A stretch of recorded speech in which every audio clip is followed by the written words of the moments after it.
بسم اللہ الرحمن الرحیم۔ السلام علیکم ورحمۃ اللہ وبرکاتہ۔ معزز ناظرین، کیا آپ جانتے ہیں کہ کرۂ ارض پر عبادت کے لیے سب سے پہلا گھر جو بنایا گیا وہ کعبۃ اللہ ہے؟ کیا آپ جانتے ہیں کہ اللہ کا گھر زمین پر کیسے اور کب تعمیر کیا گیا؟ اور بیت اللہ شریف کی تعمیر سے پہلے اس جگہ پر پہلے کیا موجود تھا؟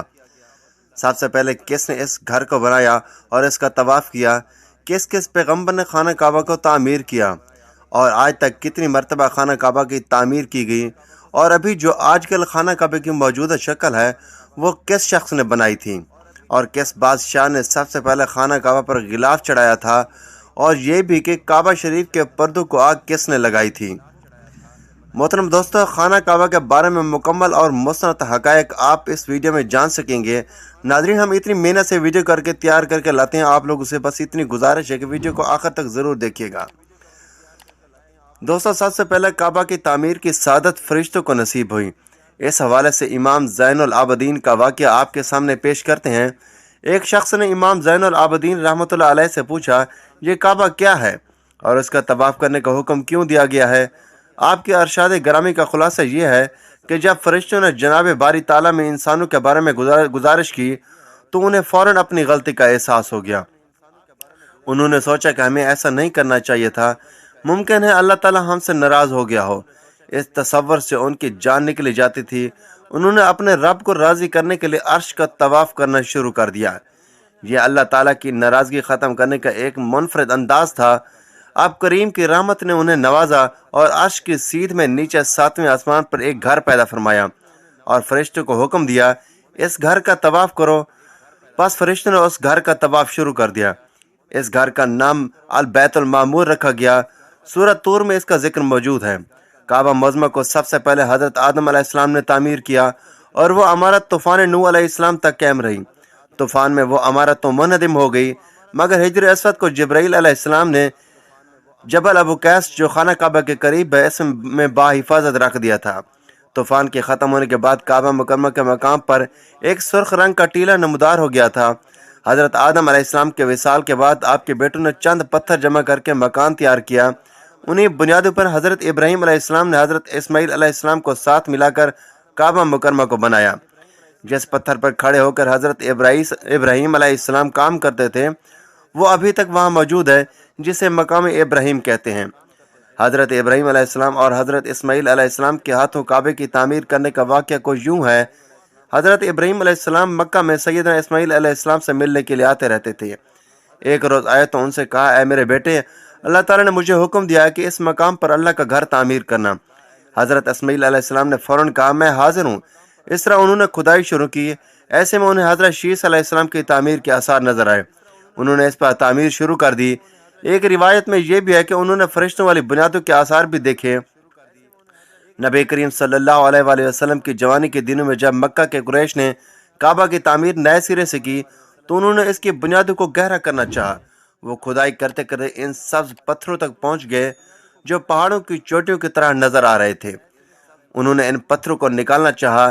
ایک شخص نے کھدائی کے ذریعے ایک پتھر کو باہر نکالا۔ اس کے نیچے سے اتنا نور نکلنے لگا کہ قریب تھا وہ شخص اندھا ہو جاتا۔ پھر پتھر خود بخود نیچے جا گرا اور اپنی جگہ پر جم گیا۔ اس کے بعد لوگوں نے ان پتھروں کو ہاتھ نہ لگایا اور تعمیر شروع کر دی۔ قرآن مجید میں تعمیر کعبہ اور بیت اللہ کا تذکرہ اس طرح آیا ہے، اور جب ہم نے بیت اللہ کے مقام میں ابراہیم کو جگہ دی اور فرمایا کہ میرے ساتھ شرک نہ کرنا اور میرے گھر کو طواف، قیام اور رکوع و سجود کرنے والوں کے لیے پاک رکھنا، اور فرمایا بے شک لوگوں کے لیے جو پہلا گھر تعمیر کیا گیا وہ مکہ ہے، وہ جہاں والوں کے لیے برکت اور ہدایت کا ذریعہ ہے۔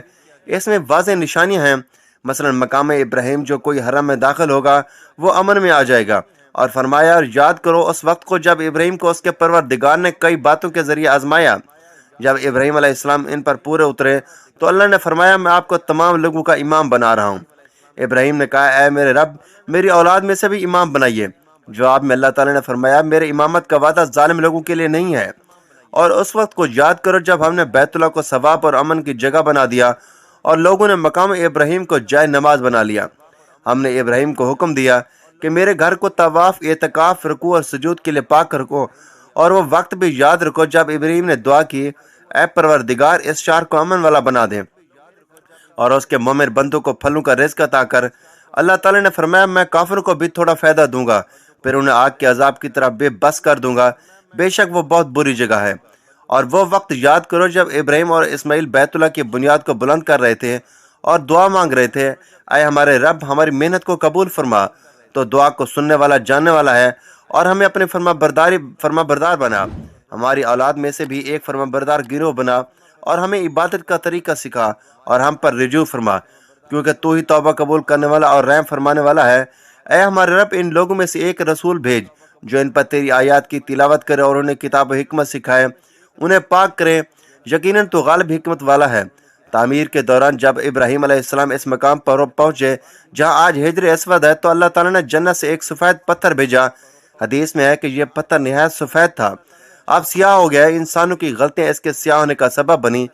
جب دیواریں انسانی قد کے برابر ہوگی تو اسماعیل علیہ السلام ایک پتھر لے آئے۔ اب وہ ابراہیم علیہ السلام اس پتھر پر کھڑے ہوئے، وہ ننگے پاؤں تھے۔ اسی وقت پتھر پگھل گیا، ان کے پاؤں کے اس کے اندر اس قدر دھس گئے کہ پتھر پر ان کے پیروں کے نشانات آ گئے۔ اس پتھر کو آج مقام ابراہیم کہا جاتا ہے۔ حضرت ابراہیم علیہ السلام اور حضرت اسماعیل علیہ السلام کے کعبہ کی تعمیر کی کچھ عرصے بعد ایک پہاڑی کے نالے کے پانی کی وجہ سے حضرت ابراہیم علیہ السلام کی بنائی ہوئی عمارت بھی گر گئی، تو قبیلہ درہم نے اسے بالکل اسی طرح پھر سے بنایا۔ قبیلہ درہم کی بنائی ہوئی عمارت بھی گر گئی، پھر قوم عملے کے قبیلہ بنی عمیر نے تعمیر کیا۔ قبیلہ بنی عمیر کے بعد کوسہ بن کلاب نے اسے پھر سے بنایا اور اس پر سیاہ غلاف ڈالا۔ یہ عمارت نبی اکرم صلی اللہ علیہ وآلہ وسلم کی 10 برس کی عمر تک قائم رہی۔ اسی وقت ایک عورت پردے کے پاس کھڑی دھونی دے رہی تھی کہ پردے میں آگ لگ گئی اور تمام عمارت جل گئی۔ رسول اللہ صلی اللہ علیہ وآلہ وسلم کے مبارک دور میں کعبے کی تعمیر کو یوں ہی آپ صلی اللہ علیہ وآلہ وسلم کی عمر 35 سال ہوئی تو مکہ میں زبردست سیلاب آیا۔ قریش نے اس سیلاب سے محفوظ رہنے کے لیے ایک بند بنا رکھا تھا، مگر سیلاب اس قدر زبردست تھا کہ بند توڑ کر کعبے میں داخل ہو گیا۔ پانی کے زبردست ریلے اور پانی کے اندر جمع ہونے کی وجہ سے کعبے کی دیواروں میں شگاف پڑ گئے۔ اس سے پہلے ایک مرتبہ یہ دیواریں آگ لگ جانے کی وجہ سے کمزور ہو چکی تھی، اور یہ واقعہ اس طرح ہوا کہ ایک مرتبہ کوئی عورت کعبے کو دھونی دے رہی تھی کہ اس آگ میں سے ایک چنگاری اڑ کر کعبے کے پردوں تک پہنچ گئی۔ اس سے پردوں کو آگ لگ گئی اور دیواریں تک جل گئیں۔ اس طرح دیواریں بہت کمزور ہو گئی تھی۔ یہی وجہ تھی کہ سیلاب نے ان کمزور دیواروں میں شگاف کر دیے۔ سیدنا ابراہیم علیہ السلام نے کعبے کی جو دیواریں اٹھائی تھی وہ 9 گز اونچی تھی، ان پر چھت نہیں تھی۔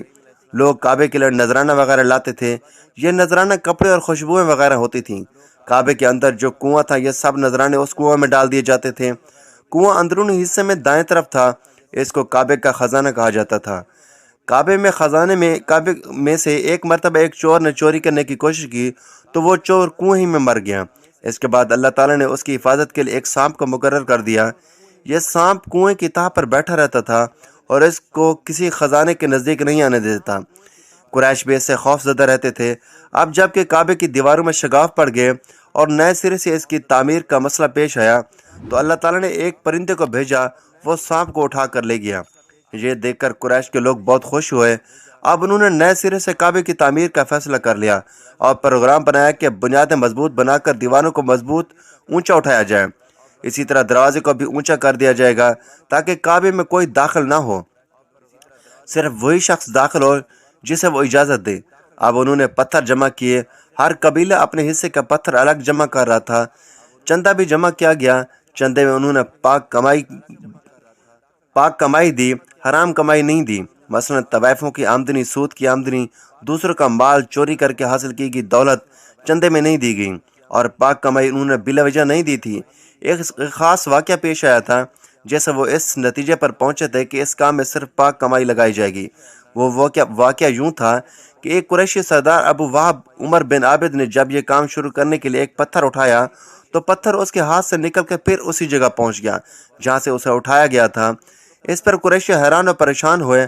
آخر خود وہب کھڑا ہوا اور بولا، اے قریش کے لوگوں، کعبے کے بنیادوں میں سوائے پاک مال کے دوسرا مال شامل مت کرنا۔ بیت اللہ کی تعمیر میں کسی بدکار عورت کی کمائی، سود کی کمائی یا زبردستی حاصل کی گئی دولت ہرگز شامل نہ کرنا۔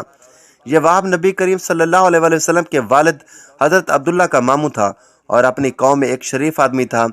جب قریش کے لوگ خانہ کعبہ کی تعمیر کے لیے پتھر اٹھا رہے تھے تو ان کے ساتھ نبی کریم صلی اللہ علیہ وآلہ وسلم بھی پتھر اٹھانے میں شریک تھے۔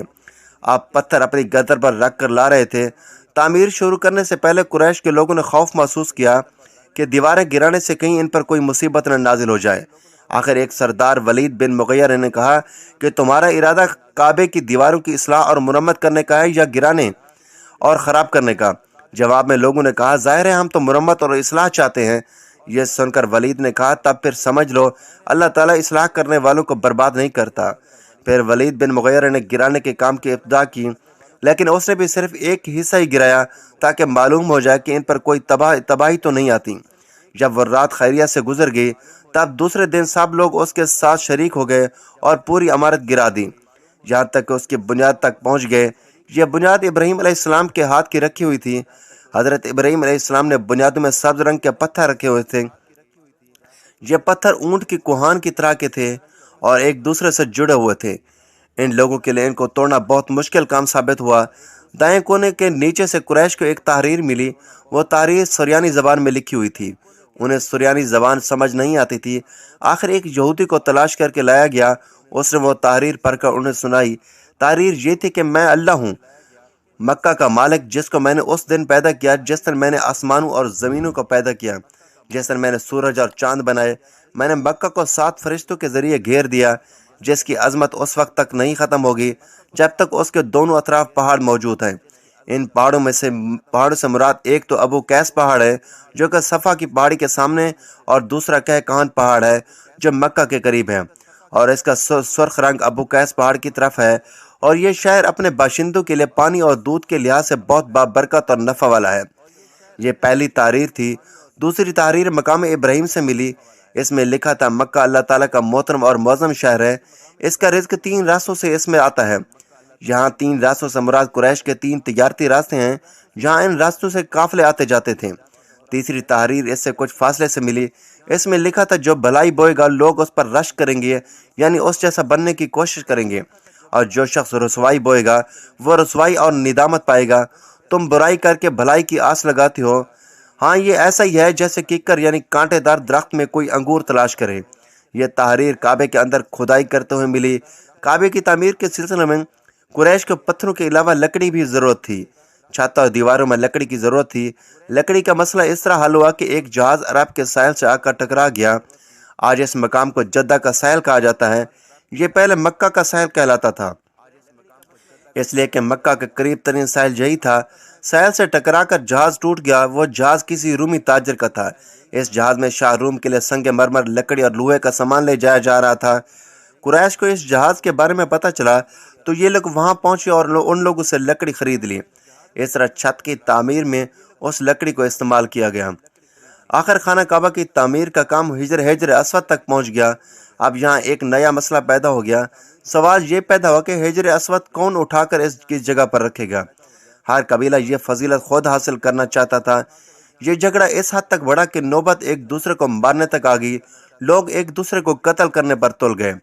قبیلہ عبدالدار نے تو قبیلہ عدی کے ساتھ مل کر ایک برتن میں خون بھرا اور اس میں اپنے ہاتھ ڈبو کر کہا کہ حجر اسود ہم رکھیں گے۔ اسی طرح دوسرے قبیلے بھی آڑے آ گئے۔ تلواریں نیاموں سے نکل آئیں۔ آخر وہ سب بیت اللہ میں جمع ہو گئے۔ ان لوگوں میں ابو امیہ بن مغیرہ بھی شامل تھے۔ اس کا اصل نام حذیفہ تھا۔ قریش کے پورے قبیلے میں سب سے زیادہ عمر والا تھا۔ یہ ام المومنین سیدہ ام سلمہ رضی اللہ تعالی عنہ کا باپ تھا۔ قریش کے انتہائی شریف لوگوں میں سے تھا۔ مسافروں کو سفر سامان اور کھانا وغیرہ دینے کے سلسلے میں بہت مشہور تھا۔ جب کبھی سفر کرتا تو اپنے ساتھیوں کے کھانے کا اہتمام خود کرتا۔ اس وقت اس شدید جھگڑے کو ختم کرنے کے لیے اس نے ایک حل پیش کیا۔ اس نے سب سے کہا کہ ایک قریش کے لوگوں، اپنا جھگڑا ختم کرنے کے لیے تم یوں کرو کہ حرم کے صفا نامی دروازے سے جو شخص سب سے پہلے داخل ہو اس سے فیصلہ کرا لو۔ وہ تمہارے درمیان جو فیصلہ کرے وہ سب اس کو مان لیں۔ یہ تجویز سب نے مان لی۔ آج اس دروازے کو باب السلام کہا جاتا ہے۔ یہ دروازہ رکن یمانی اور رکن اسود کے درمیانی حصے کے سامنے ہے۔ اللہ کی قدرت کے اس دروازے سے سب سے پہلے حضور نبی صلی اللہ علیہ وآلہ وسلم تشریف لائے۔ قریش نے جیسے ہی آپ کو دیکھا پکار اٹھے، یہ تو امین ہیں، یہ تو محمد ہیں، ہم ان پر راضی ہیں۔ اور ان کے ایسا کہنے کی وجہ تھی کہ قریش اپنے آپس کے جھگڑوں کے فیصلے آپ سے کرایا کرتے تھے۔ آپ کسی کی بے جا حمایت نہیں کرتے تھے اور نہ ہی بلا وجہ کسی کی مخالفت کرتے تھے، پھر ان لوگوں نے اپنے جھگڑے کی تفصیل آپ کو سنائی۔ ساری تفصیل سن کر آپ نے فرمایا ایک چادر لے آؤ۔ وہ لوگ چادر لے آئے۔ آپ نے اس چادر کو بچھایا اور اپنے دست مبارک سے حجر اسود کو اٹھا کر اس چادر پر رکھ دیا۔ اس کے بعد آپ نے ارشاد فرمایا ہر قبیلے کے لوگ اس چادر کا ایک ایک کنارہ پکڑ لیں، پھر سب مل کر اس کو اٹھائیں۔ انہوں نے ایسے ہی کیا۔ چادر کو اٹھاتے ہوئے اس مقام تک آ گئے جہاں حجر اسود کو رکھنا تھا۔ اس کے بعد نبی اکرم صلی اللہ علیہ وسلم نے حجر اسود کو اٹھا کر اس کی جگہ رکھنا چاہا، لیکن عین اس ٹائم ایک نجدی شخص آگے بڑھا اور تیز آواز میں بولا، بڑے تعجب کی بات ہے کہ آپ لوگوں نے کم عمر نوجوان کو اپنا رہنما بنا لیا ہے اور اس کی عزت افزائی میں لگ گئی ہو۔ یاد رکھو یہ شخص سب کو گروہوں میں تقسیم کر دے گا، تم لوگوں کو پارا پارا کر دے گا۔ قریب تھا کہ لوگوں میں اس کی باتوں میں سے ایک بار پھر جھگڑا ہو جائے، لیکن پھر خود ہی انہوں نے محسوس کر لیا کہ حضور صلی اللہ علیہ وسلم نے جو فیصلہ کیا وہ لڑائی والا نہیں بلکہ لڑائی ختم کرنے والا ہے۔ چنانچہ حجر اسود کو نبی کریم صلی اللہ علیہ وسلم نے اپنے مبارک ہاتھوں سے اس کی جگہ پر رکھ دیا۔ مورخین نے لکھا ہے کہ یہ نجدی شخص دراصل ابلیس تھا جو اس موقع پر انسانی شکل میں آیا تھا۔ اہل قریش کے خانہ کعبہ کے بنانے کے بعد کعبہ کی وہی صورت حضرت عمر فاروق اعظم رضی اللہ تعالیٰ عنہ کے زمانے تک قائم رہی، یعنی دائرہ مطافی حد حرم تھا اور آمد و رفت باب بنی شیبہ سے ہوتی تھی، جسے اب باب السلام کہتے ہیں۔ حضرت عمر فاروق رضی اللہ تعالیٰ عنہ نے 12 ہجری میں مطاف کے ارد گرد کے مکان لوگوں سے خرید کر سین بڑھا دیا اور اس کے ارد گرد قد آدم کے برابر دیوار کھڑی کر دی، اور حضرت عثمان غنی رضی اللہ تعالیٰ عنہ نے اپنے خلافت کے زمانے میں اور مکان خرید کر سین کو اور بھی کشادہ کیا۔ پھر حضرت عبداللہ بن زبیر رضی اللہ تعالیٰ عنہ نے اپنی عہد میں بدستور قدیم خانہ کعبہ کو بنایا۔ حرم کے ارد گرد کے مکان خرید کر مسجد الحرام میں شامل کر لیے گئے۔ ان کے بعد بنی امیہ کا دور شروع ہوا اور حجاج بن یوسف کے نائب عبد المالک بن مروان نے حضرت عبداللہ بن زبیر رضی اللہ تعالیٰ عنہ کی امارت کو ناپسند کرتے ہوئے دوبارہ قریشی طرز پر بنا دیا۔ مشرق کی طرف صرف ایک دروازہ رکھا اور اندر سے قد آدم کے برابر دروازہ اونچا کر دیا اور حتیم کی زمین کو باہر کر دیا۔ پھر اس کے بعد خانہ کعبہ کی تعمیر عثمانی سلطنت مراد خان نے کرائی۔ مراد خان کے وصال کے بعد خانہ کعبہ کی تعمیر توسیع عثمانی سلاطین کے دور میں ہوتی رہی۔ پھر عثمانی سلاطین کے بعد تعمیر کا کام بنو سعود نے کیا اور سعودی حکومت نے حاجیوں کی زیادتی کے سبب خانہ کعبہ کے گرد زمین کو مزید کشادہ کیا اور ضرورت کے تحت ابھی بھی تعمیری کام ہوتا رہتا ہے۔ دوستو اب ہم غلاف کعبہ کے بارے میں بات کرتے ہیں۔ روایت میں آیا ہے کہ ہجرت نبی صلی اللہ علیہ وسلم سے 220 برس قبل یمن کے بادشاہ نے خواب میں دیکھا کہ وہ خانہ کعبہ شریف پر غلاف چڑھا رہا ہے۔ یہ خواب اس نے کئی بار دیکھا۔ ایک جنگ سے واپسی پر وہ مکہ مکرمہ سے گزرا تو اسے اپنا خواب یاد آیا، چنانچہ اس نے یمن سے قیمتی کپڑے کا غلاف بنا کر کعبہ پر چڑھایا۔ شاہ اسد نے پہلی بار کعبہ کے دروازے کے لیے ایک تالا اور چابی بنوائی۔ شاہ اسد کے بعد یمن کے ہر بادشاہ نے یہ سعادت حاصل کی اور ہر بادشاہ نے کعبہ شریف کے لیے غلاف بنوایا۔ مورخین کی نظر میں یہ واقعہ اس لیے زبردست ہے کہ ایک بار کچھ لوگ اسد نامی بادشاہ کو برا بھلا کہتے تھے کہ حضور اکرم صلی اللہ علیہ وسلم نے فرمایا کہ اسد عمیری کو برا نہ کہو کیونکہ اس نے کعبہ پر غلاف چڑھایا تھا۔ یہ غلاف کعبہ سرخ تھا اور قیمتی کپڑے سے بنایا گیا تھا۔ 1346 ہجری میں سعودی عرب کے بانی شاہ عبدالعزیز آل سعود نے غلاف کعبہ کے لیے الگ سے ایک ادارہ اور کارخانہ قائم کرنے کا حکم دیا۔ غلاف کعبہ کی نگرانی وزیر خزانہ عبداللہ بن سلیمان کے سپرد کی گئی۔ ان کے دور میں سال میں 3 بار غلاف کعبہ تبدیل ہونے لگا۔ خانہ کعبہ کا بیرونی غلاف یعنی ہر سال 9 ذی الحج کو تبدیل کیا جاتا ہے۔ یہ ریشم، کاٹن اور سونے چاندی کی تاروں سے تیار کیا جاتا ہے۔ اس کے 1/3 حصے میں بیلٹ موجود ہوتی ہے جس کی چوڑائی 95 سینٹی میٹر اور لمبائی 47 میٹر ہوتی ہے۔ بیلٹ کے نیچے آیات قرآنی موجود ہوتی ہے۔ یہ تمام علیحدہ فریموں میں تحریر ہوتی ہیں۔ درمیانی خلاؤں کے بیچ قندیل کی شکل کے اندر یا حی یا قیوم یا رحمان یا رحیم الحمدللہ رب العالمین تحریر ہوتا ہے۔ بیلٹ پر بہت نمایاں طور پر کڑھائی کی جاتی ہے اور یہ چاندی کے تاروں سے بھری ہوتی ہے جس پر سونے کا پانی چڑھا ہوتا ہے اور پورے خانہ کعبہ کا احاطہ کرتی ہے۔ قصبہ میں کعبے کے دروازے کا پردہ شامل ہوتا ہے۔ ریشم سے تیار کیا گیا یہ پردہ 6.5 میٹر بلند اور 3.5 میٹر چوڑا ہوتا ہے۔